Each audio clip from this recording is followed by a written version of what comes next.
শুভ দুপুর বন্ধুরা, কেমন আছো? আজকে একটি শাক নিয়ে এসেছি। নিশ্চয়ই তোমরা এই শাকটি চিনতে পারছো। এটি হাঁচি শাক বা মালঞ্চ শাক। এই শাকটিকে আজকে আমরা ভাজি করব। সবাই এই শাকটি খুব ভালো করে চেনো। শাকটিকে ধুয়ে আমি কুচি করে নিয়েছি। এভাবে কুচি করে নিয়েছি, দেখো একেবারে জিরে কুচির মতন।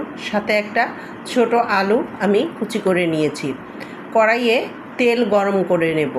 গরম তেলের মধ্যে আমি কাঁচা পেঁয়াজ কুচি এবং বেশ খানিকটা রসুন কুচি নিয়েছি এবং কাঁচামরিচ নিয়েছি। এবারে পেঁয়াজ, কাঁচামরিচ ও রসুন একটু ভেজে নিয়ে তার মধ্যে আলু কুচি দিয়ে দেব। আলুর সাথে মশলাটা খুব ভালোভাবে আমি ভেজে নেব, খুব বেশি ভাজবো না। তার মধ্যে আমি এ পর্যায়ে দিয়ে দেব একটু লবণ এবং হলুদ গুঁড়ো। যেহেতু আমি কাঁচামরিচ দিয়ে রান্নাটা করছি তাই আর মরিচ গুঁড়ো দেবো না, আর শাকে কাঁচামরিচটাই বেশি ভালো লাগে।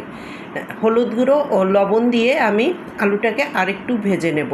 এর সাথে আমি আগে থেকে নুন হলুদ দিয়ে মেখে রাখা চিংড়ি মাছ দিয়ে দেব। এটা অপশনাল, তোমরা চাইলে দিতে পারো, না হলে প্রয়োজন নেই। তবে শাকের সাথে চিংড়ি মাছটা খুব ভালো লাগে খেতে। এবারে বেশ খানিকটা ভাজা ভাজা হয়ে এলে এ পর্যায়ে আমি আগে থেকে আমার কুচিয়ে রাখা শাকটা দিয়ে দেব। শাকটাতে অবশ্যই আমি পানি দেব না, কারণ এই শাকটা সিদ্ধ হতে খুব বেশি সময় লাগে না। আমি ঢেকে দিলে যেটুকু পানি বের হবে তাতেই আমার শাকটা সিদ্ধ হয়ে যাবে। আর আলুটা যেহেতু আমার দেখা গেছে 70% আগেই আমি ভেজে নিয়েছি, তাই খুব বেশি দরকার হবে না সিদ্ধ করার। শাকটার সাথে আমি সব কিছু ভালোভাবে মিশিয়ে নিয়ে ঢেকে দেব। ঢাকনা খুলে এবারে আমি আবার শাকটাকে খুব ভালোভাবে নাড়াচাড়া করব। এবারে আমি আর বেশি সময় নিয়ে রান্না করব না, আর ঢাকারও প্রয়োজন নেই। শাকে সামান্য পরিমাণে আমি মিষ্টি দিয়ে দেব। মিষ্টি দিলে শাকের স্বাদটা ব্যালেন্স থাকে।